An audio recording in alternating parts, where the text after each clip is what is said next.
შურის ძიება შეუძლია თუ არა გველს გამოკიდება იცის ამბობენ ხო კიდე ამბობენ რომ აი რაღაცა შემოხტომები იცის აქვს კიდე უნარი აი ესე უკანო დავიხევი შეუძლია რაღაც მანძილზე გამოყვეს ესე ნახტომებით და უმრავლეს წილად რომელ გველებსაც ხვდებიან ალბათ ესენი არიან ზუსტად ის არაშხამიანები ხო მონადირეებს ხშირად ძაღლები უკვდებათ ხოლმე გველის ნაკბენისგან აი ეს წამალი თუ გამოდგება ძაღლზე მონადირეები ხმარობთ ხოლმე აი ეგრეთ წოდებულ ანტისნეიკებს რომლებსაც მუხს ქვემოთ ვიკეთებთ ხოლმე რამდენად ეს ნამდვილად მუშაობს. მეგობრებო, შეიძლება ბოლო გადაცემას უყურებთ, მაგრამ მაინც უნდა ვცადოთ.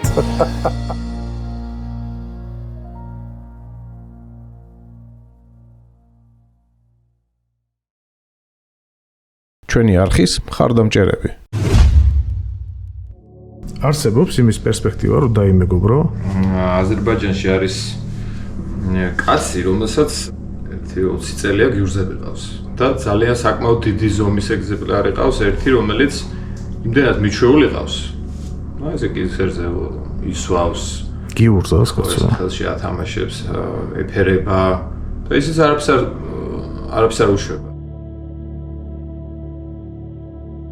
მე ხა პირადად მასთან შეხება არ მქონია, არ ვიცი ახლა გიურზას თქვათ შხამ სადერი კბილები, ნეშვები მოძრობილი აქვს, არ აქვს მოძრობილი თუ რაშერს იმ გოლს, თუმცა როგორც ამბობენ, არაფერი ჩვეულებრივი ეგზემპლარია, არც კბილები აქვს დაძრობილი, არც არაფერი და რაღაცა ესე ინტენსიურია თქვათ შეხებით ამ გოლთან, აი ესე მოიპოვა ესეთი გველი, ასე თქვათ ჭყალებში ნდობა რა. ვა, ძალიან საინტერესოა. საინტერესოა ხო ახლა მე მყავს ძალიან დიდი ხანია მყავს ერთი გიურზა, ალბათ 12 წელი, თუმცა არანაირი მსგავსი ის არ აქვს, რა ქვია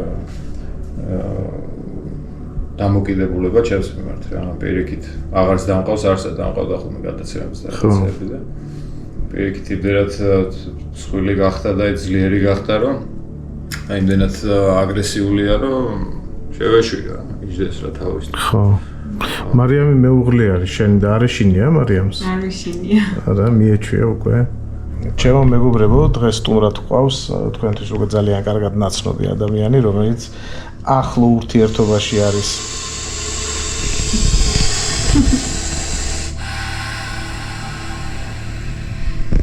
ახლო ურთიერთობაში არის გიურზებთან და არა მარტო გიურზებთან. დღეს ვისაუბრებთ ძალიან საინტერესო თემებზე. თუ გაქვთ სურვილი დარჩით არხზე, არ გადაახვიოთ. გაცილებით უკეთესი იქნება შემდეგი რამოდენიმე კიდევ წუთი. ეს მონადირეების არხია. მე მარლენი ვარ. ამ არხის ავტორი და წამყვანი. ვნადირობ, სადაც დაშვებულია ყველგან და ყველაფერზე, კანონის ფარგლებში. ვეძებ, ვეცნობი და ვიღებ თქვენთვის საინტერესო, გამორჩეული ისტორიების და უნარჩვევების მქონე ხალხს. ეს არხი მონადირეებისაა. Adventures Live Geo. როგორ დაიწყე გველების შესწავლა და რატომ არის ეს საქმე მნიშვნელოვანი საერთოდ? პირველ რიგში მოგესალმები მარლენ, ძალიან დიდი მადლობა მოწვევისთვის. ძალიან საინტერესო გადაცემები გაქვს ყოველთვის. პუბლიკაც ძალიან საინტერესო ყავს, რომელიც არა მხოლოდ მონადირეებს, არამედ ყველა იმ ადამიანს მოიცავს, რომელსაც ძალიან უყვარს ბუნება, ხო? და უბრალოდ ასეთი ჟანრის გადაცემები რა.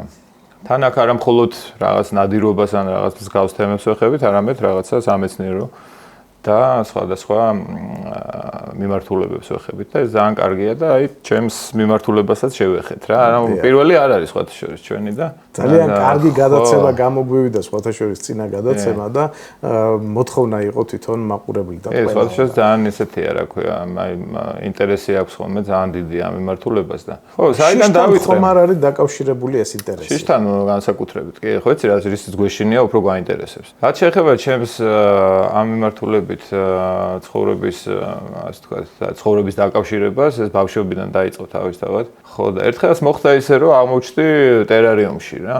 გველები რო დავინახე 1000-ნაირი და სხვადასხვა ფერები და რაღაცა უცხო იყო ჩემთვის და იმდენად საინტერესო.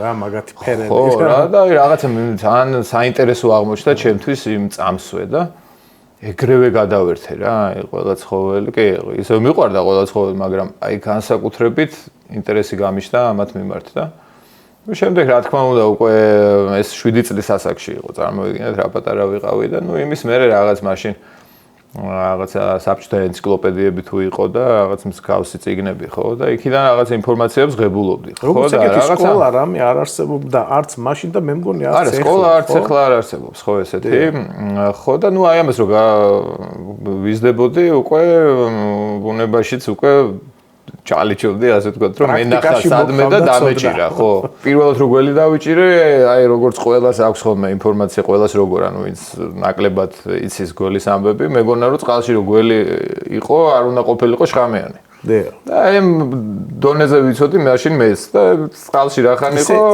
ხო ვიჭერე არ არის ეგრე რა თქმა უნდა და ხო მე რო გავიზარდე უკვე ეს ენციკლოპედიები რო ახსენე და ისინი მივხვდი რომ ესე არ არის ხა წყალში რა ხან არის არ ნიშნავს იმას რომ შხამიანია არ არის ხო და ნუ ლისი არ ბინადრობს შხამიანი გოლი და აქ გავდინა რაც შემხდებოდა შხამიანი ნუ ანკარები იყო ძირითად წყლის და ჩვეულებრივი რა მე უკვე აგარაგზე მაშინ რა ქვია ალგეთის ხეობაში აბრამეთის ოაზისია რა ყველანაირი გაგებით და იქ ბინადრობს ხურქოსანი გველგესლა. ეს არის გიურზის მერე შეგვიძლია ვთქვათ, რომ შხამიანობის ასაზრით ეს გველია.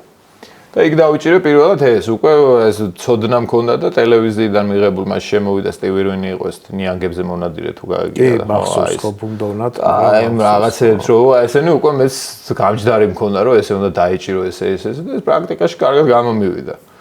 და მე მივხვდი რომ ეს შხამიანთან სულ სხვაა რა ეს რო ეს იმას გზნობ საფრთხეს რა კარგად გამოიყურება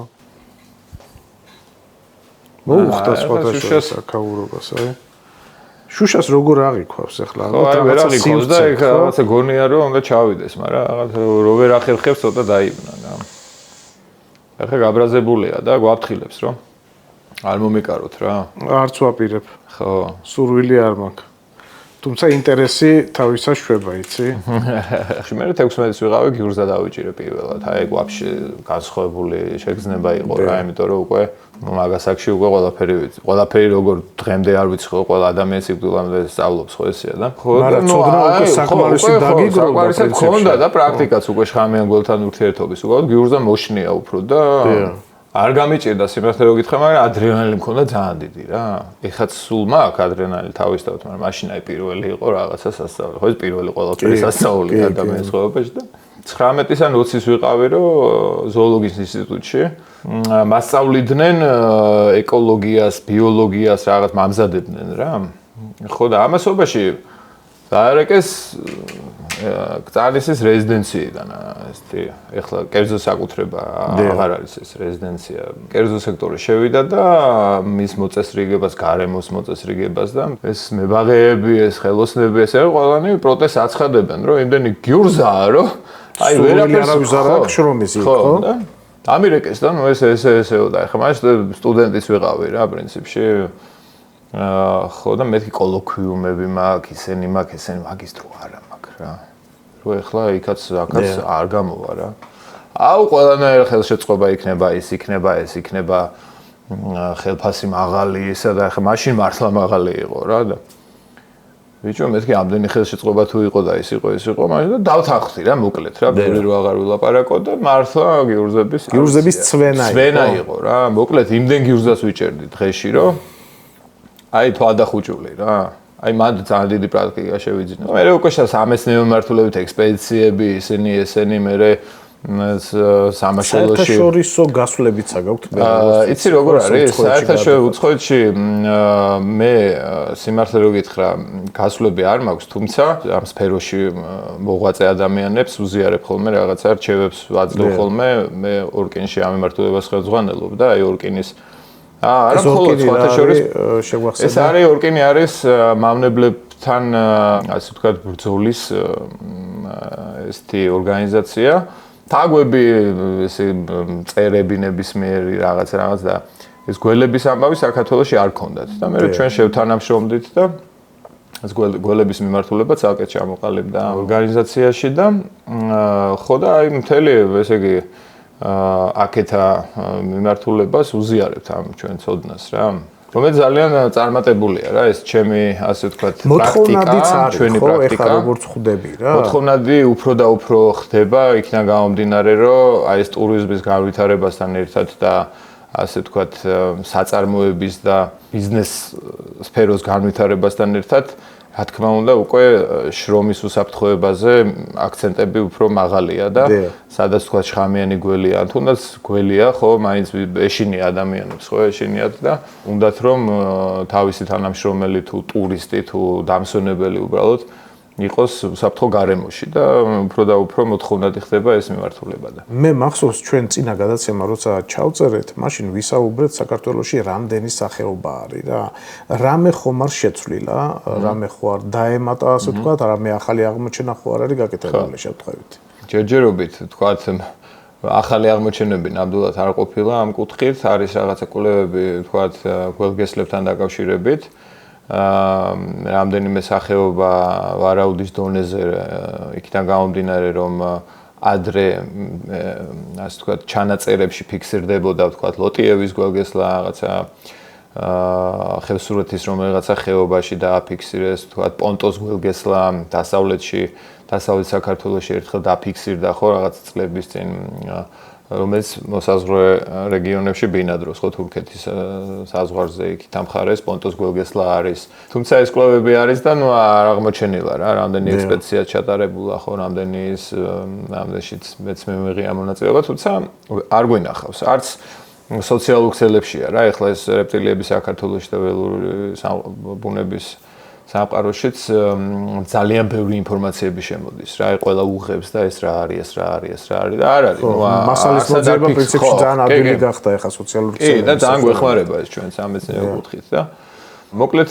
ხო, სიახლეები არ არის, ხო. შეიძლება რაღაცა სახეობები ამ გველგესლების გაერთიანდეს და ვთქვათ სხვადასხვა სახეობებად რო არის დინიკი და არევსკი ვთქვათ და კიდე კავკასიურ რაღაც შეიძლება ერთ იმათ ჩამოყალიბდეს უკვე აღარ დაყონდა პირდაპირ თქვან რომ ესეც ისიც არის კავკასიური გველგესლა სიტყვაზე რა, მაგრამ ჯერ ამაზე მუშაობა მიდის რა, გენეტიკური კვლევები ისა.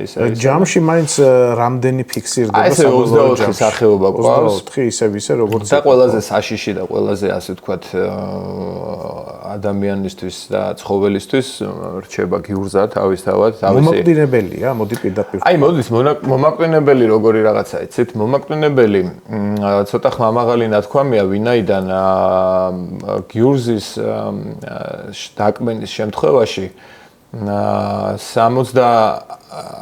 40% არის 30-დან 40%-მდე რომ გარდაიცვლება ადამიანი რა. ლეტალური შედეგი. ხო, ანუ აი ამ ტანჯვით იმით მაინც შეიძლება გამოვიდეს მდგომარეობიდან ადამიანი რა. ხო და არის გველები რომელსაც გიქმენენ და თუ არ იმკურნალო მოკვდები რა. ექიმის ჩარევის საფუძველზე თუ მის გარეშე. არა, ექიმი თუ ჩაერია, ხო, ახლა ყველა ვარიანტში უნდა ჩაერიოს რა. მე ვიძახი აი თუ არ ჩაერია ექიმი 30%, 30-დან 40-მდეა სიკვდილიანობა რა. ხო, ეს ოფიციალურად ეხლა ხო ესეთი მსგავსი კვლევები არ ჩატარებულა, უბრალოდ სტატისტიკიდან გამომდინარე არის ეს პროცენტები გამოყვანილი და მე მჯერა რომ არც ექსპერიმენტს მოინდომებს ვინმე. ხო, ეს ნამდვილად და ექიმის ჩარევის შემთხვევაში რა თქმა უნდა 100%-იანი გარანტია რომ ადამიანი გამოჯამრთელდება სრულად. უბრალოდ ყველაზე საშიში აი ნებისმიერი შხამიანი არსების დაკმენის დროს, გინდა გველი იყოს ეს ან ფუტკარი, კრაზანა, მორიელი, არ ვიცი, ნებისმიერი შხამიანი არსება, ეს არის ანაფილაქსიური შოკი. აი გაგიგია თქვენ ალბათ კრაზანა მოკვინა მოკვდაო ადამიანი, ხო? გარდაიცვალა ადამიანი, ეს არის აი ზუსტად ანაფილაქსის დამსახურება რა. აი ეს არის ყველაზე საშიში მდგომარეობა რა. რას ნიშნავს ეს სიტყვა რა? ანუ ალერგიული ფონი არის, ხო? ალერგიული, ხო, აი ეს არის ალერგიის ყველაზე მაღალი მწვერვალი, ასე ვთქვათ, რომელსაც მომენტალური რეაგირება სჭირდება რა. აი ეს არის ის მომენტი, როდესაც შეიძლება სასწრაფომაც ვერ მოასწროს, მოგვისწროს ამ დროს. არსებობს რამე ისეთი კაფსულა, ნემსი ან რაღაცა რომ ჯიბეში იქონიოს ადამიანმა? ჩვენთან რაც მოიპოვება ეს არის მხოლოდ ადრენალინი. ანუ სხვა ინექცია ერთჯერადი რომელსაც ვიკეთებთ ფეხში ჩვენთან არ არის. დიახ. ეს არის ეპიპენი, რომელიც გამზადებული ინექციაა. ერთი რაღაც გადატრიალება უნდა და პირდაპირ დარტყმით ბარძაყის წინა მხარეს ვიკეთებთ და ანაფილაქსიისგან გადაჩენილები ვართ. და რაც შეეხება იმას, რაც ჩვენთან მოიპოვება, ისიც ადრენალინი შეიცავს თავისთავად და ჩვენ შემთხვევაში როგორ არის, ადრენალინის გაკეთება ერთადერთი ხსნა ანაფილაქსიისგან. აფთიაქებში იყიდება ჩვენ საქართველოში. ხო, მაგრამ მაგას როგორ არის, იცით, აუცილებლად უნდა დარწმუნებულები ვიყოთ, რომ ეს ანაფილაქსიური შოკია. და მერე თავისი დოზირება აქვს რა. ეს დოზირება მე კი შემიძლია ვთქვა, მაგრამ არ მოუხდება ყველა წონის ადამიანს ალბათ. ხო, არა, ეგ არის, ნახეთ, ზუსტად მაგი არის, გათვლილია. უბრალოდ არ მინდა რომ ესე ადამიანმა შეცდომით ჩათვალოს ანაფილაქსია და გაიგეთოს ადრენალინი. ესე არ არის, რომ ადრენალინი ყველაფერზე გაიგეთო რა. ისე მაინც ვიტყვი, რომ ადრენალინი კეთდება, ესე იგი 30 კილომდე ცოცხალი მასის ადამიან, ესე იგი ბავშვებში. დიახ. 1.9 მილიგრამი. ეს არის 30 კილომდე. და 30 კილოს ზევით, ანუ დასული ადამიანები, ხო, 30 კილოს ზევით ვინც ვართ, შეიძლება ბავშვიც იყოს 30 კილოს ზევით, რა თქმა უნდა, აი 30 კილოს ზევით რაც არის, მათ კეთდება 3 ხაზი, 3 მილიგრამი. არ შემილია ახლა არ შეგეკითხო, ჩვენი არხი მაინც საბოლოო ჯამში სამონადირეო არხია რა და აი აქედან გამომდინარე კითხვა მებადება ესეთი რა, მონადირეებს ხშირად ძაღლები უკვდებათ ხოლმე გველის ნაკბენისგან. აი ეს წამალი თუ გამოდგება ძაღლზე. იცით, ძაღლის შემთხვევაში თქვათ ანაფილაქსიის დადგენა შეუძლებელია ალბათ რა. ეხლა ვეტერინარი არა ვარ, ალბათ აქვს რაღაცა სპეციფიკური გამოხატულება ცხოველის შემთხვევაში რა ანაფილაქსიას, თუმცა ყოველ შემთხვევაში შხამიანი გველის ნაკბენის დროს აუცილებელია მომენტალურად ცხოველს გაუკეთდეს დექსამეტაზონი და სუპრასტინის ამპულა რა. აუცილებლად მომენტალურად უნდა გაუკეთოთ რა, იმიტომ რომ ეს მაინც შანსს გვაძლევს იმისა, რომ ცხოველს რაღაცა პროცენტით შანსი მივცეთ გადარჩენის. ეს არ ნიშნავს, რა თქმა უნდა, რომ ჩვენ მომენტალურად რო გაუკეთებთ თუ ეჭველი ცხოველი გადარჩება, თუმცა რაღაცა შანსს ვაძლევთ. ეს დექსამეტაზონი ადამიანისთვისაც ძალიან მნიშვნელოვანია და მაგ დროს. ისე ალბათ ჯობია, რომ ეს წამალი რო გაუკეთო სიტყვას და ეგრევე ვეტერინართან მოხდე ალბათ. ეგრევე, რა თქმა უნდა, ეს არ უნდა ელოდებოდე რაღაცა ჯადოს, ხო? არა, უნდა გაუკეთოთ ეს სუპრასტინი და დექსამეტაზონის ამპულა, თითო დოზა. და ამას უბეში უნდა წავიყვანოთ. რამდენად ხშირი არის ჩვენს ქვეყანაში შხამიანი გველები? ერთი ვიცით, რომ გიურზა არის, აგერ წარმომადგენელი კი ყავს, სხვადასხვა დამშვიდა. აღარ იბერება იმასავით საბურავივით და რამდენი არის სიტყვაზე იგივე არაშხამიანი. ანუ აი მინდა რომ უბრალოდ გამოვყო რომ ჩვენს მოსახლეობას გქონდეს ასე ვთქვათ ზოგადი წარმოდგენა რომ უმრავლეს წილად რომელ გველებსაც ხვდებიან ალბათ ესენი არიან ზუსტად ის არაშხამიანები, ხო? მე როგორ ვთქვი. ესე იგი, ჯერ დავიწყებ იქიდან რომ შხამიანი გველები ესე ხვდებიან თითქმის მთელი ქვეყნის მასშტაბით, უბრალოდ კონკრეტული არეალებია მათი გავრცელების. გიურზის შემთხვევაში ეს არის სამხრეთ-აღმოსავლეთი საქართველო, აღმეტის რაიონიდან დაწყებული, მოყოლებული ყვარელი, ესე ნეკრესის ქედი მთლიანად, ხო? გამოტოვებულია ლაგოდეხი, სხვათა შორის იქ ძალიან დიდი ტენიანობაა და ამ გველისთვის მიუღებელი გარემოა. შემდეგ ისევ გრძელდება, მთელი ესე იგი დედოფლის წყარო მიმართულებები ყველგან თბილისამდე მოდის.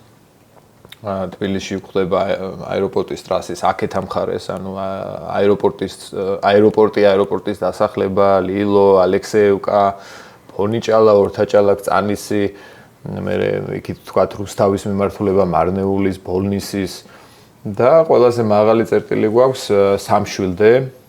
სამშვილდის კანიონი. ჩვენს ქვეყანაში ყველაზე მაღალი წერტილი გვაქვს აი სამშვილდე რა, 900 მეტრამდე და ისე 1500-მდე ადის. იმის იქით არ დაფიქსირებულა. აი ჩვენთანაც ახლა მაგალითად შინდისში ხო არის, ყავს ტაბახმელაში შინდისის მერე, ტაბახმელის ნაწილი და მერე უკვე შეჩერდება, წვიტავს რა. კოჯორში აღარ ადის, აი კოჯორში არსად არ არის რა, მაგრამ კოჯორშია უკვე ცხვრიქოსანი გველგესლა.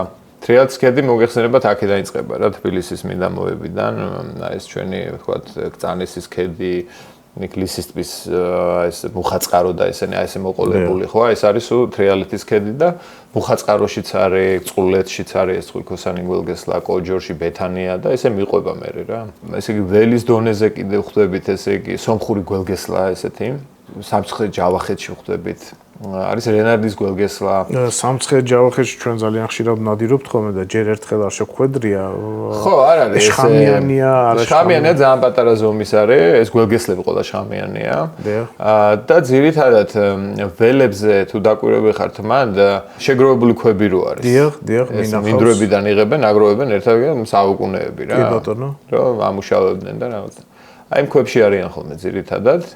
და მიახლოებისთანავე იმალებიან რა. შეხვედრა ცოტა რთულია თუ ძალით არ გულით არ მოიდოვე რა. ერთი კითხვა მაქვს რა, ბოდიში არ დაივიწყო სიტყვა, რა თქმა უნდა, ჩვენ უნდა გავაგრძელოთ გველების ჩამოთვლა, მაგრამ არ შემიძლია ხარ რა კითხვა ამ დამალვაზე.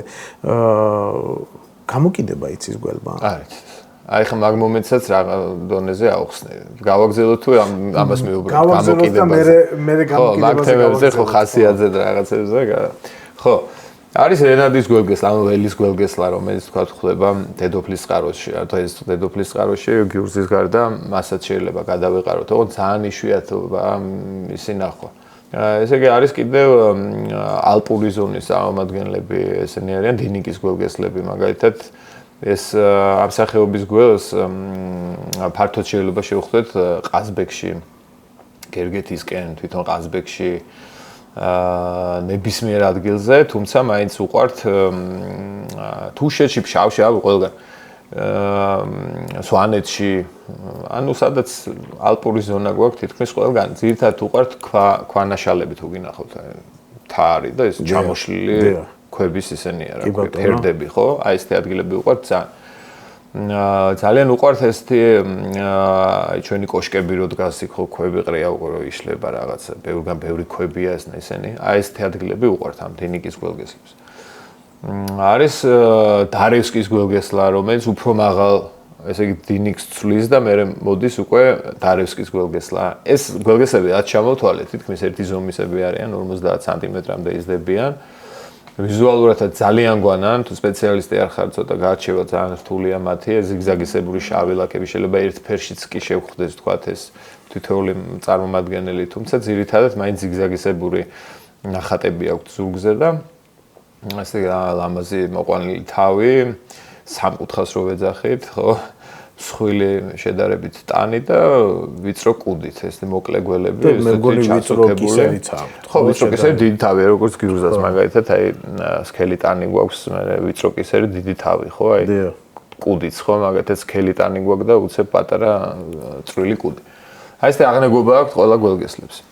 კიდევ კავკასიური გველგესლა, კავკასიური გველგესლა დასავლეთ საქართველოს გველად იყო აქამდე, დღესდღეობით ბორჯომის ხეობაში აღმოჩნდა. ასევე ცხინვალის რეგიონში. როგორც ცოტათი ქვესახეობად გამოყვეს, ოდნავ თავის ფორმა აქვს სხვანაირი და ცოტა რაღაცა ვიზუალური მხარეების და გენეტიკაც ოდნავ განსხვავებული აქვს და ტუნიევის გველგესლა დაარქვეს, ვინც პირველმა აღწერა ეს სახეობა. ხო, თუმცა მისი შხამიც, აი როგორც ვთქვათ, დარევსკის, დინიკის, სომხურის და სხვა დანარჩენის, რომელიც ჩამოთვალეთ, არ არის იმდენად ძლიერი, რომ თქვათ ძაღლისთვის ან ადამიანისთვის იყოს მომაკვდინებელი. აჰა. ეს არის უბრალოდ გადასხმებით და სხვადასხვა პრეპარატული ჩარევით განკურნებადი მალევე რა. სიმპტომები ჩვეულებრივი ნაკბენი შხამიანი არსების ნაკბენის მსგავსია, ანუ ტკივილი, წვა, დასიება, ჩალურჯება, სიცხის აწევა. შეიძლება თავბრუსხვევა, გულისრევის შეგრძნება, ეს ცოტა მძიმე ანუ თუ თქვათ ცოტა მოზრდილი იყო და ბევრი შხამი შეუშვა, ხო? ან სუსტი ადამიანი, ან ჯანმრთელობა ხელს არ უწყობს. მაგრამ სხვა მეტი არაფერი არ მოყვება, თუ ანაფილაქსია არ დაემართა ადამიანს. და ცხოველის შემთხვევაშიც იგივეა, ანუ იმდენად სუსტია მისი მოქმედება, თავისი დოზირებიდან გამომდინარე, ხა ამხელა რო იყოს, თქვა ცხვრიქოსანი გველგესლა, რა თქმა უნდა, ისიც ძალიან საშიში იქნებოდა ადამიანის. ეს ახლა დიდ გველად ითვლება, ხო? ოკეი, ეს დიდ გველად ითვლება, მისი შხამის რაოდენობა იმდენად ბევრია, რომ საშიშია, რა თქმა უნდა, და აუცილებელ სწრაფ ჩარევას მკურნალობის ასასით მოითხოვს. მოდი, მაშინ ახლა მოუბრუნდეთ იმ შეკითხვას, რამდენად შეუძლია თუ არა გველმა, ასე ვთქვა, შური იძიოს შენზე და გამოგეკიდოს რა. არის ეგეთი ლეგენდები, რატომაც ხო, ტრაქტორის ბორბალი გახეთქა იქ რაღაცა. ხო, რაღაც ეგეთები ხო მსმენია ხოლმე რა. და ამავდროულად კიდევ არ შემიძლია მე არა გკითხო, ჩვენ მონადირეები ხმარობთ ხოლმე ეგრეთ წოდებულ ანტისნეიკებს მუხს ქვევით საფარს ვიკეთებთ ხოლმე ფეხზე რა, განსაკუთრებულად იმ პერიოდში სანამ არ აცივდება კარგად გვარიანად რა. აი ამასაც მე მინდა რომ ხაზი გავუსვათ. თუმცა მანამდე მოდი დაუბრუნდეთ იმ კითხვას, შურის ძიება შეუძლია თუ არა გველს. ეს არხი მონადირეებისა Adventures Live Geo. მაქვს სასიამოვნო სიახლე ჩვენი არხის ერთგული მაყურებლებისათვის, მონადირეებისათვის და არა მარტო თქვენთვის. პრემიუმ ხარისხის ძაღლის საკვები იტალიიდან, Top Premium. უკვე საქართველოშია. Super ფასად. შეარჩიეთ თქვენთვის სასურველი ნებისმიერი პროდუქტი Happy Pet G-ზე, შეიყვანეთ პრომოკოდი Marleni და მიიღეთ ფასდაკლება. ან დარეკეთ ნომერზე 206 09 და გამოიყენეთ პრომოკოდი Happy Doggy. კვებე სიყვარულით. შურის ძიება შეუძლია თუ არა გველს. შერიქიდან დავიწყოთ, რომ გველს არ აქვს ესეთი მახსოვრობის უნარი და არ აქვს რაღაც ესეთი ინტელექტუალური აზროვნების უნარი. გველს არ შეუძლია თქვა სახეების დამახსოვრება, არ შეუძლია ფაქტების დამახსოვრება და აქედან გამომდინარე, თქვა დღეს რომ მე მას რამე დაუშავე, თავისთავად ხვალ სადმე რომ ეცადოს ჩემს ნახვას და რაღაცა შურის ძიებას ეს რამე გამორიცხულა.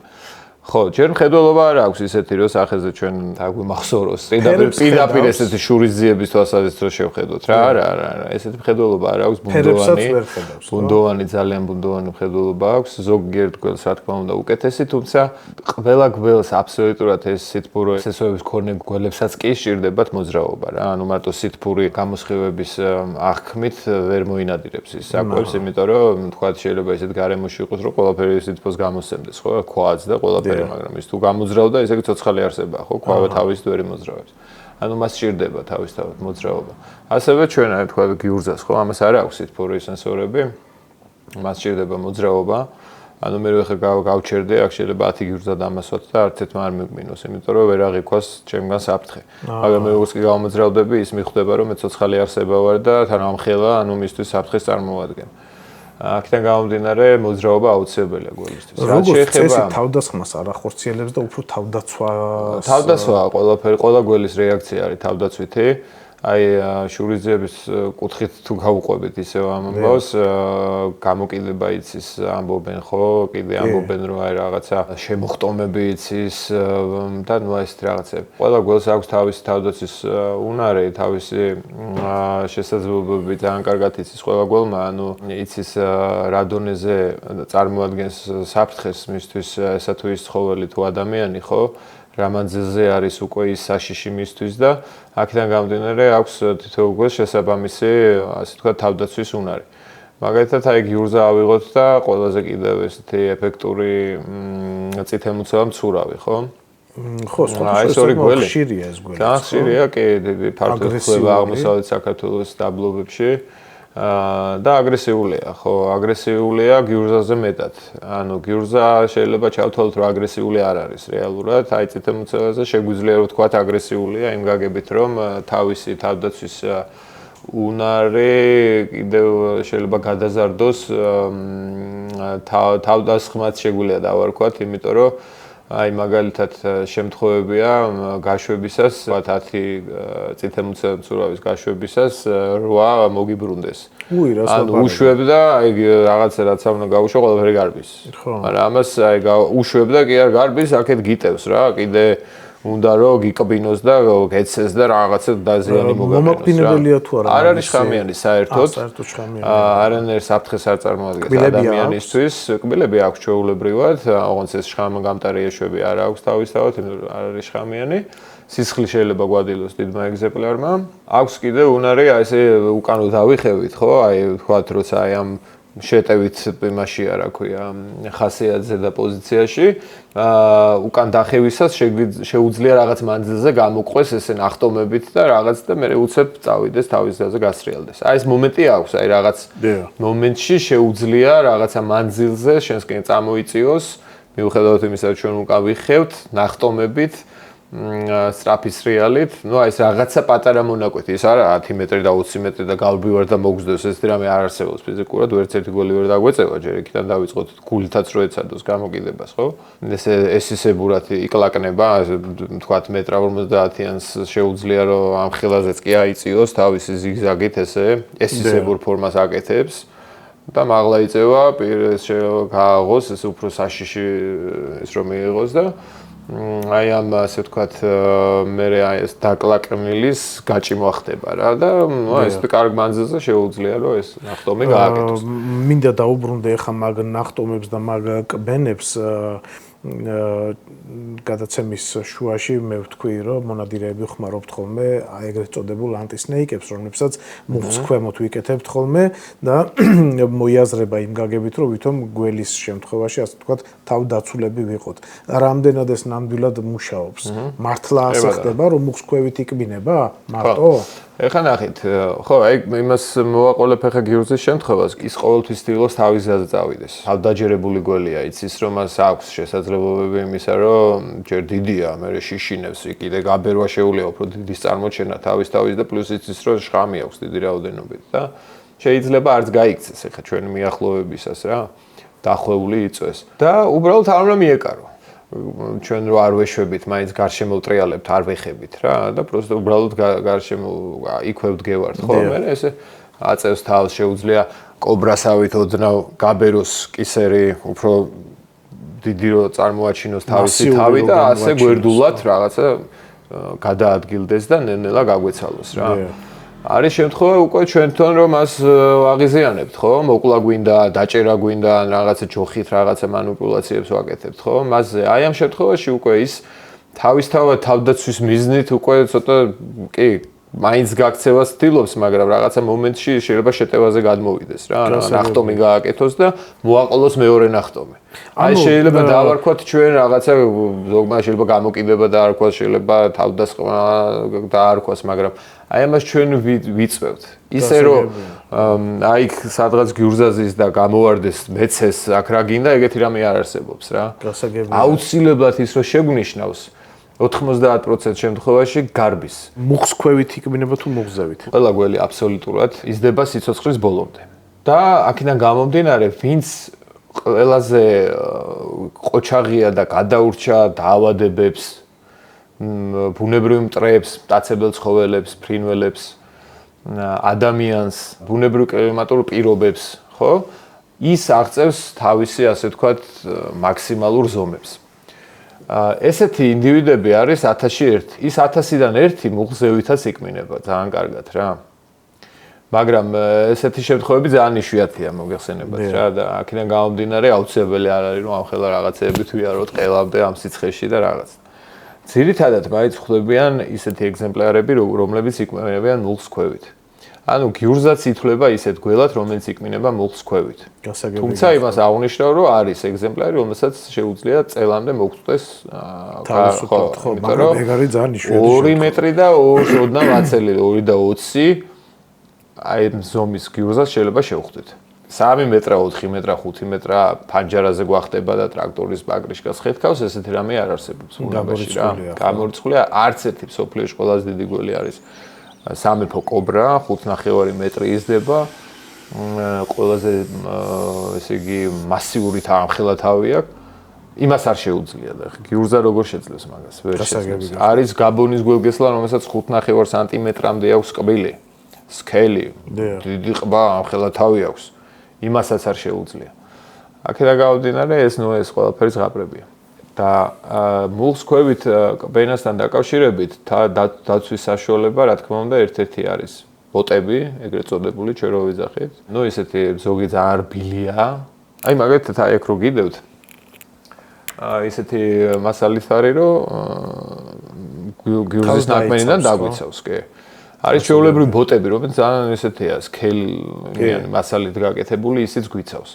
ბათინკები აი მაგალითად უკვე გველის დამცავ ანტისნეიკებზე რო გადავიდეთ რა. ანტისნეიკები არის ორი სახის, რომელიც ესეთი ფორმის არის, ხო? დიახ. და არის ესეთი ფორმის და პლუს რომ გვიფარავს წინა ცხვირს. დიახ.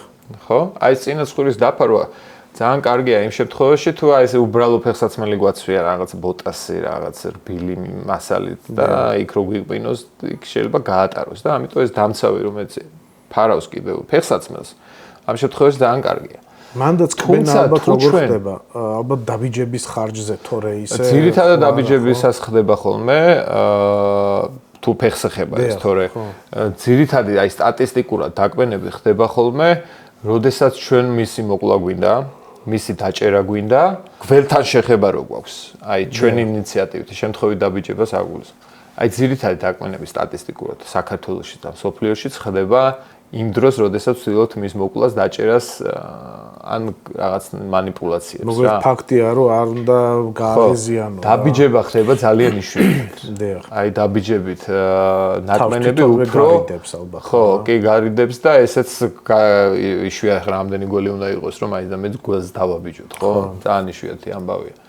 ხო და აი სტატისტიკურად ეგ არის ყველაზე. აქედან გავდა აი დაბიჯებისასაც, ხო? დაბიჯების შემთხვევაში გველგესლების უმეტესობა, აი წყვილქოსანი გველგესლა კავკასიურების ჩამოთვალე, ხო? აი თქვენ რაც გაცვიათ, ის სრულიად საკმარისია მისი ნაკმენის დაცვისაგან. არ სჭირდება მუხლზევით ბათინგი და რაღაცეები რა, ის დამცავები და ასე შემდეგ, მუხლამდე უბრალოდ.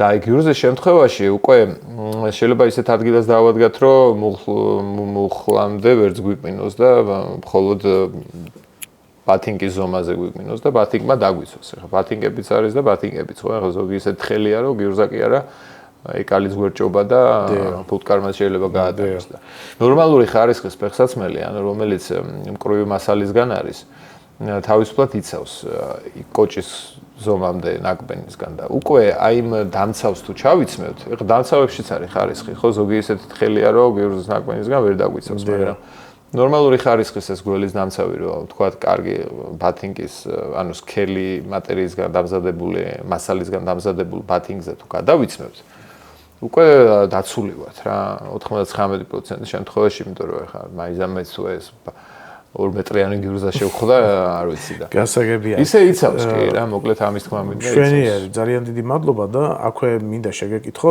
სად არის ყველაზე დიდი შანსი, რომ მონადირე გველს გადააწყდეს? და როდის? და როდის ესეც მნიშვნელოვანია, კი ბატონო. ეხლა ნახეთ, არის გველის აქტივობის ფაზები თავისთავად და პერიოდები რა. აი ყველაზე აქტიურები როდის არიან ხოლმე, ხო? იცით კიდევ აი ჩავთავდი რომ ზამთარი რო გონია რომ გველის თან გადაყრის შანსი არ არის, არის. მართლა. ბევრს გაუგია, ბევრს შეხვედრია აი რატის მაგეთ ჩვენი რატის. რატი დოლიძეზია. ბევრჯერ შეხვედრია და არა მხოლოდ მეგობარია რატისი, ახლო ბავშვობის მეგობარი. არა მხოლოდ რატის, ბევრს შეხვედრია ზამთარში მაგალითად ჭაჭუნისკენ, აი კახეთისკენ, ესეთ ცხელ ადგილებში, ხო? ზამთარში როცა კარგი მზიანი ამინდია, ტემპერატურა იმ დონეზე მზის სხივების ქვეშ ადის, რომ გველისთვის სრულიად საკმარისია, რომ იქიდან რაღაცა ენერგია მიიღოს, რაღაცა გამოთფეს, რაღაცა ცოტა ზძინავთ მაგათ ზამთარში. მთელი ზამთარი, ესე იგი, ცხოველქმედების უნარები უმცირდებათ, ანუ ეს ნივთებადაცვის პროცესი, ნელდება, გულისცემანები, სისხლის მომოქცევა, ყველაფერს ანელებენ. როგორც დათვი. როგორც დათვი, ხო, და აი ამ შემოდგომით და მთელი წლის განმავლობაში დააგროვილი ძილების და ცემების საშუალებით იტანს თავს. და აი იმ მომენტში, თქვა, დეკემბერში, იანვარში, თებერვალში შეიძლება აი ამ ზღვის სხივის ქვეშ გამოვიდეს და იწვეს იქვე, სადაც ზამთარს ატანს. აი მაგ დროს შეიძლება ძაღლი წააწყდეს. ამიტომ აი ეს ცხელ ამინდში, ზამთრის ცხელ ამინდში, იქით არ უნდა წავიდეთ სანადიროდ. აი ხა წელს იყო, წელს მოხდა ზამთარში. არ დავასახელებ ვინები იყვნენ სანადიროდ, უკბინა ძაღლს. იმიტომ რომ ამოსული იყო ისე ცხელ ამინდში, ხო.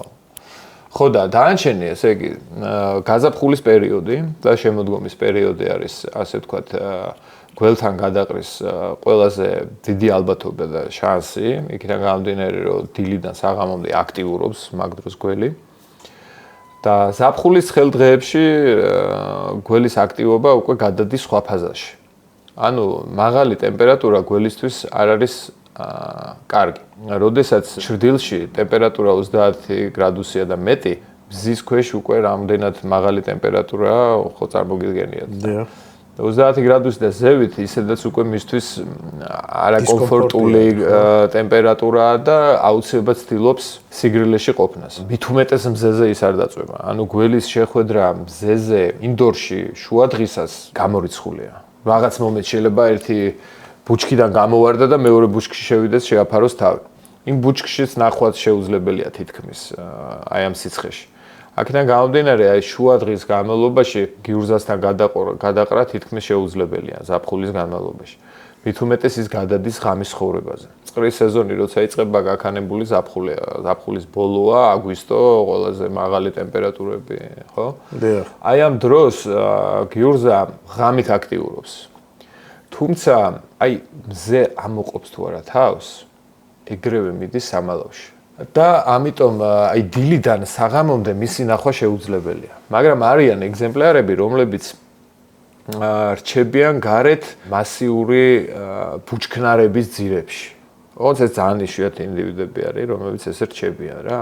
და აი მაგ დროს შეიძლება რომ აი ძაღლი გადააწყდეს სწორედ ესეთ დარჩენილი ინდივიდს გარეთ და ამიტომ უმჯობესია ხოლმე ხეობებში მინდვრები ხო არის და ხეობები ხო ხდება და ხეობებში ბუჩქნარები და რაღაც აი ეს ადგილებში ძაღლების ჩაშვებას მოვერიდოთ. კარგია. მოვერიდოთ გრილამინში შეიძლება დარჩეს გველი გარეთ.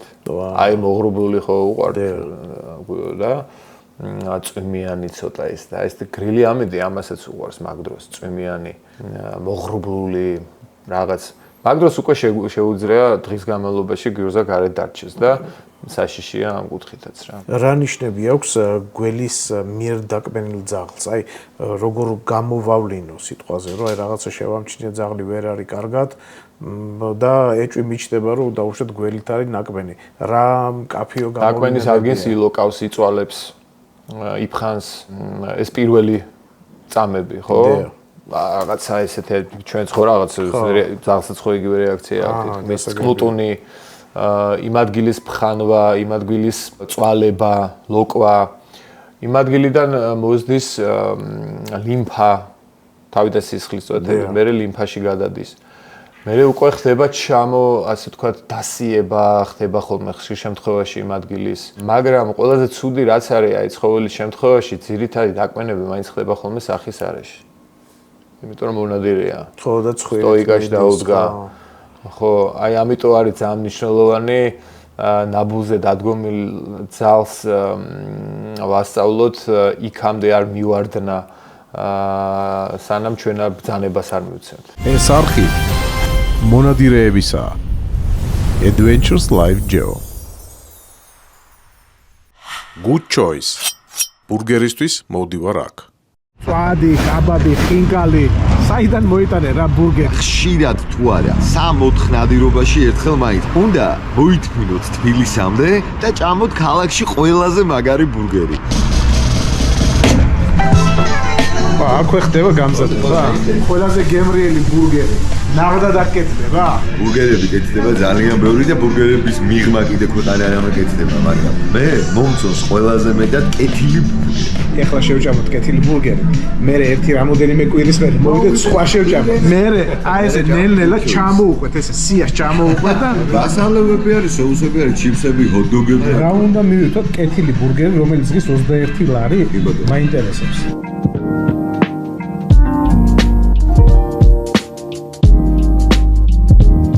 რამე ყოფილა. მე ბურგერი იცი რა წარმომედგინა?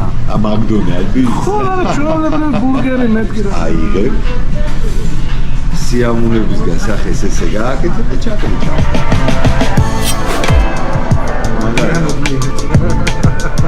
ძე რასუნია, დო. რასუნი მართლა მაგარია.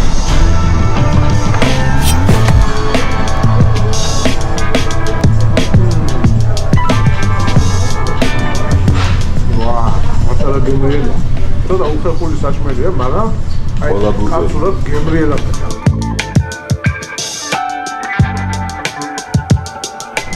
გამოდიოდა ადამიანები რა. როგორი ბურგერია ეს ხო? როჭამ, როხტები რო აღარ შეგიძლია და გულინობს ხდება რომ მეტი აღარ შეგიძლია, იმიტომ რომ შემა.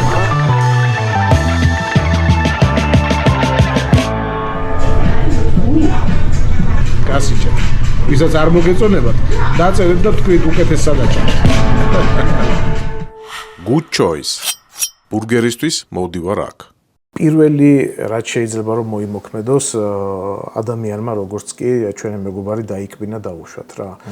თვითონ დაბნეულია, ჩვენ გაცლებით უფრო მეტად მობილიზება გმართებს, რა ხდება პირველადი დახმარების ამბავში რა. ძალიან ბევრი მითია ამ მიმართულებით, რომ თქვათ ლახტის დადებაა კარგი, დასერვაა კარგი, ამოწვაა კარგი, ყინულის დადებაა კარგი, ხო? ეს ყველაფერი მითია, რა თქმა უნდა. ეს ადრე იყო ლახტის დადება რომ კარგია, ის არის კარგი, ეს არის კარგი. თუმცა თანამედროვე მედიცინაში და თანამედროვე ჰაილაინით, ხო, ეს პროცესები პირიქით ართულებს ამ მდგომარეობას რა. მოკლედ აი ერთი მაგალითი რო თქვა, ლახტის დადებამ შეიძლება გამოიწვიოს კიდურის დაკარგვა რა. როცა დაკბენილი ადამიანი შესაბამისი მკურნალობის შემდეგ სრულიად ჯამთელი რჩება, ხო? რატო უნდა დავკარგოთ კიდური, ხო, ამის გამო. აქედან გამომდინარე ეს ყველაფერი მითია და არაფერს დადებიც არ იძლევა ადამიანის გამოჯამთელებაში რა. რაც შეეხება პირველად დახმარებას რა, როდესაც ხდება ასეთი ფაქტი, თუ ანაფილაქსია არ არის, რა უნდა გავაკეთოთ რა. ანაფილაქსია ძალიან რთული სიტუაციაა და მაგაზე ვთქვით ჩვენ რომ ადრენალინია მხოლოდ გამოსავალი ამ დროს. პირველ რიგში ვიძახებთ სასწრაფოს, შემდეგ ვცდილობთ ესე იგი ადამიანმა არ ინერვიულოს, პანიკას არ აყვეს. პანიკური მდგომარეობა გულის აჩქარებას იწვევს, გულის აჩქარება იწვევს სისხლის სწრაფ გადაადგილებას, ხო ესეა. ეს კიდე შხამის გადაადგილებას ხელს უწყობს მთელ ორგანიზმში. უნდა დაждდეს ან დაწვეს. და დაწვეულ მდგომარეობაშიც ფეხები ესე უნდა კონდეს, ანუ იმას უნდა ედოს, იატაკს და წამოწოლილი იყოს რა. ამ დროს უნდა მივიღოთ დიდი რაოდენობით სითხე. როგორც არ უნდა შეიცავდეს ალკოჰოლს და არ უნდა შეიცავდეს კოფეინს. ანუ რაც აჩქარებს სისხლის მიმოქცევას. აი ესენი არ უნდა იყოს იმ სითხეში რა. ჩვენი შეგვიძლია, რაც ჩაგვივარდება ხელში. ყველაზე კარგი წყალია, რა თქმა უნდა, იმიტომ რომ წყალი იწვევს ცილების განეიტრალებას და აქედან გამომდინარე, რახან შხამი ცილის შემცველია. ბევრი წყლის მიღება ასევე უნდა ნეიტრალდებოდეს, ანუ შარდის სახით უნდა გამოდიოდეს, რომ ღვიძლმა და თირკმელებმა კარგად იმუშაონ, რომ ეს გაიფილტროს. ძალიან კარგია დექსამეტაზონი ამ დროს და ანტიჰისტამინი, ცეტირიზინი, ესე ქვია. და თუ ტკივილი გვაქვს, ამ ტკივილის გაყუჩებისთვის პარაცეტამოლი. აი ხო ბევრი გამაყუჩებელია, მაგრამ აი ამ მდგომარეობაში აი ეს ნირებით ჩამოთვალე ერთ-ერთი ყველაზე კარგი საშუალებებია, იმიტომ რომ თქვა სხვა გამაყუჩებელს რაღაც სხვა ეფექტი აქვს, იმაზე თქვა ცუდად მოქმედებს, ამაზე იმაზე. დექსამეტაზონს ძალიან კარგი თვისებები აქვს, რომელიც სისხლძარღვების გაძლიერებაში და რაღაცეებში, კანთების პროცესების ჩაქრობაში ძალიან კარგად მუშაობს და ესენია საჭირო. კიდურზე კბენის შემთხვევაში ბეჭედს ვიხსნით, საათს ვიხსნით, აი თქვენაერი მაგალითად, ხო, რომელიც მე თქვა შეიძლება ისე გასივდეს, რომ იმის გახსნა გაპრობლემდეს.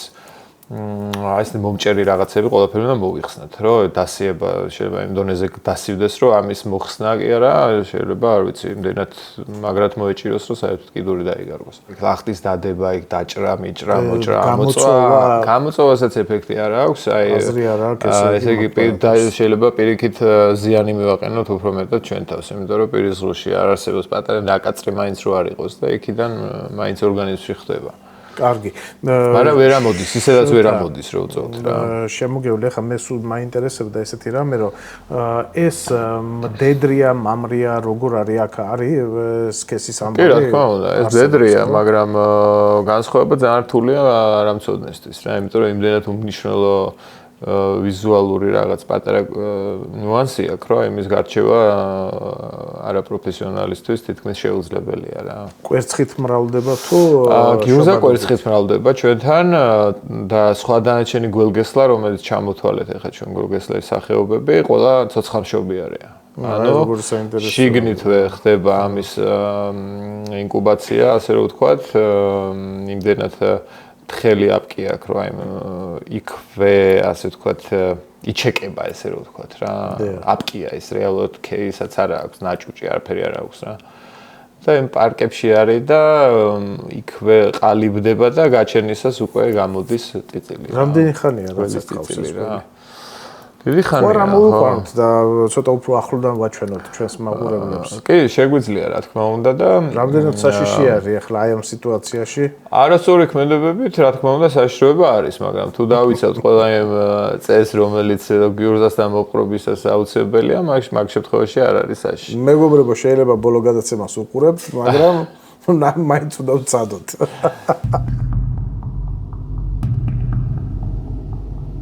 შოთა რა შეიძლება რომ ასე ვთქვათ რეკომენდაცია მისცე ჩვენს მონადირეებს თუ შეხვდებათ ეს გველი რა ჯობია რომ გააკეთოს ადამიანმა როგორც გადაცემის მანძილზე აღვნიშნეთ თუ არ მივეკარებით ის აებსა დაგვიშავებს რა თავარია ჩვენ მასთან კონფლიქტში არ მოვხვდეთ რა გველი რომელი მიმართულებითაც გასრიალდება ხო იმ მიმართულებით არ უნდა წავიდეთ იმიტომ რომ არის შემთხვევები რომ სოლოში არ ჩავიდა ნაპრალში არ ჩაძრა რაღაც ლოდის ქვეშ არ შეძრა და შეძრა მაგალითად დაწოლილი ბალახის ქვეშ და თავი იგრძნო დაცულად. მაგრამ რეალურად ის არ იცავს, ხო? ფეხი რო დავადგათ, შეულებრივად გველს შევეხებით და აუცილებლად მოახდენს დაკმენას.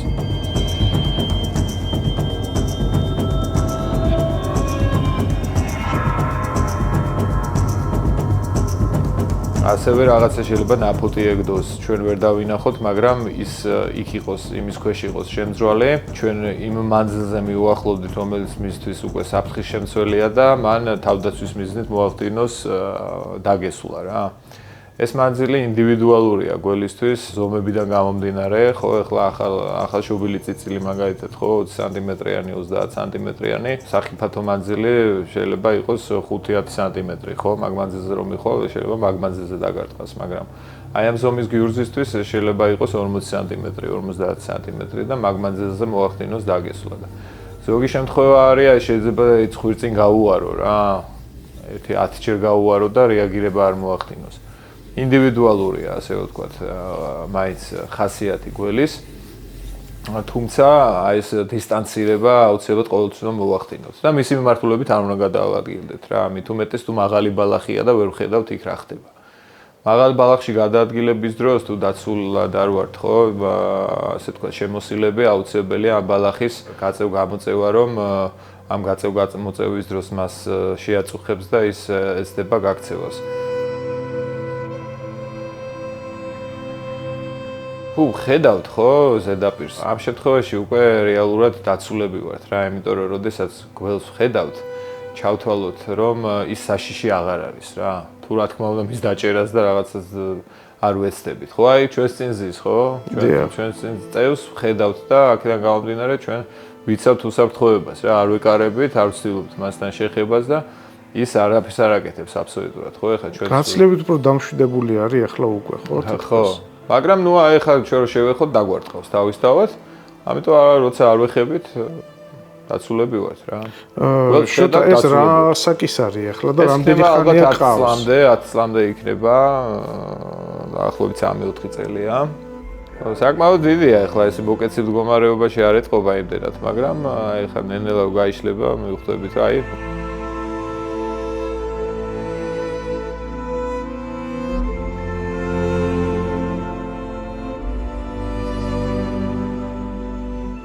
ხმებს აღიქვავს გველი? ხმებს არა. ხმებს რაღაცა სმენა არა. სუნს?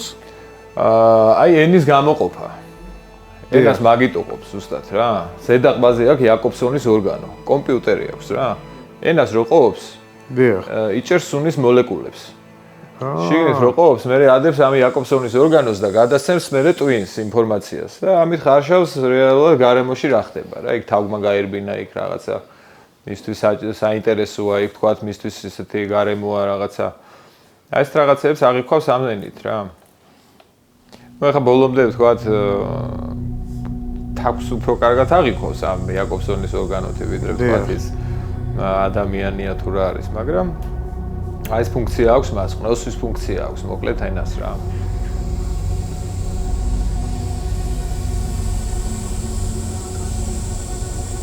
რამხელა ხმა აქვს, ბიჭო. ხო, აი ხა არ უნდა მივეკაროთ რა. აი ხელის ეს პოზა უკვე ისეთი, და მე თუ გვაქვს მიუტან და აკმენინებ. არა, აშკარად იმ პოზაში არის, რომ გაბრაზებული არის.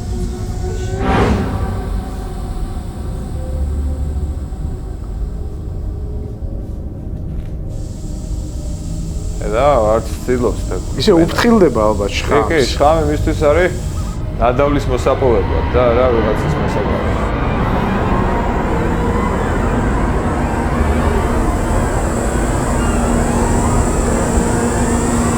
აი, კი ბატონო. დააფიქსირე? კი.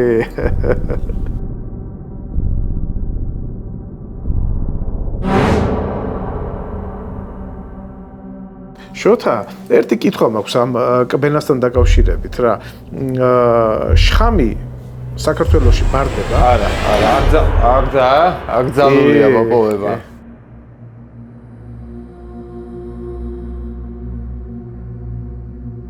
მოპოვებაც აკრძალულია? აი შხამი.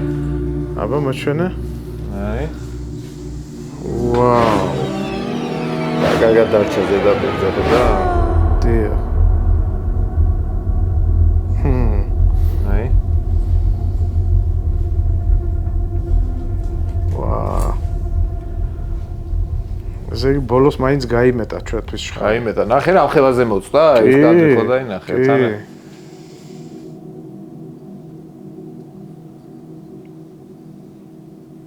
და დაკმაყოფილი. აი ყველა არ შვება რა, ხო? ხო, დაკმაყოფილი და აი კბენი. ხო, აი ძალიან ბევრჯერ აი ყოფილა შემთხვევა, რომ აი ესე ჩაუვლიათ, ჩამოუვლიათ და რეაქცია არ ქონია რა. არის ესეთი შემთხვევებიც.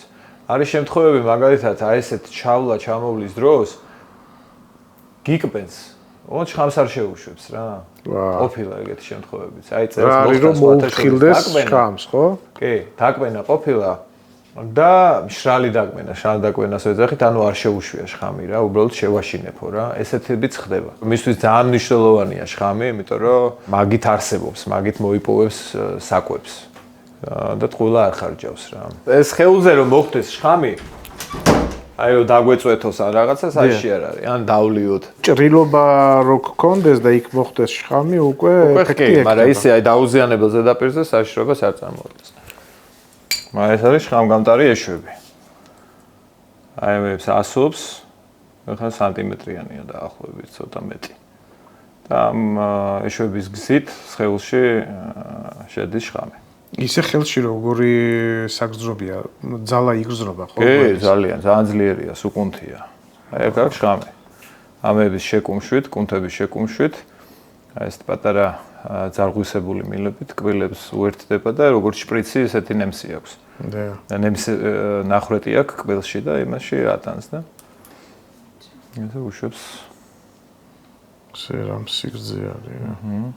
მეტრა 20-მდე არის რა. მეტრა 20-მდე, ხო? ეხლა სხვადასხვა სიგრილია აქ და ეს სიგრილი მასზე მოქმედებს რა. რაც უფრო მაღალია ტემპერატურა, მით უფრო აქტიურია გველი, იმიტომ რომ მისი სხეულის ტემპერატურა დამოკიდებულია გარემოზე რა. აქ 30 გრადუსი იყოს ამ სივრცეში, ხო? ეს უფრო მეტად აქტიური იქნებოდა, მეტად სწრაფი იქნებოდა და მეტად უფრო მოქნილი იქნებოდა. ეხლა ცივია ეს, რამდენი 16 გრადუსი გვაქვს აქ და მისთვის ეს ცივი ტემპერატურა იმდენად სწრაფი და იმდენად მოქნილი ვერ არის ასეთ დროს. აჰა, გასაგები არის. კარგი, შოთიკო, უღრუბესი მადლობა იმისათვის, რომ არ დაიზარე და ჩვენს გვერდში იყავი. ძალიან დიდი მადლობა მარიამს ჩვენს გვერდში რომ არის.